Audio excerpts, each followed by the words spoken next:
So it was a pretty sad day for the urban beeco today. We got called to one of our sites at Bethania. Unfortunately, somebody had been spraying pesticides in the area and all 5 of our hives had been affected.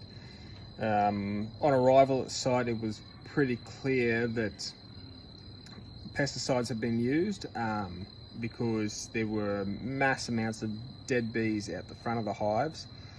The smell was quite intense, and when we got into the hives, there was a thick layer of dead bees, which I'll show later on. Now, the spraying could have been anywhere in the vicinity where the bees travel.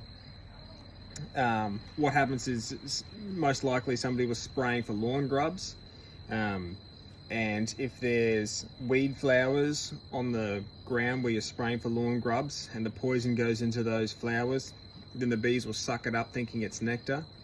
As well as while you're spraying, little droplets will stay on the leaves of the plants and the bees will come thinking it's just droplets of water, and they'll suck it up and then they'll take it back to the hive. And because this poison is slow acting, it means that the bees have time to get back to their hive and share that nectar or water around to all the other bees, which then creates mass poisoning in the hives.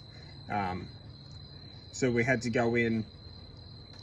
One of the hives was completely destroyed. There was only a handful of bees left. So we had to reduce that down to a nuke box, add other bees and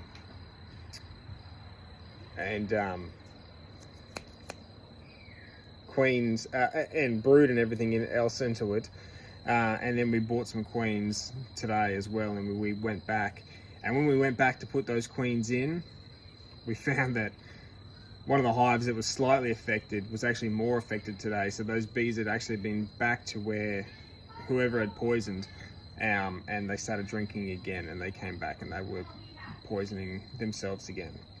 So it wasn't a great day,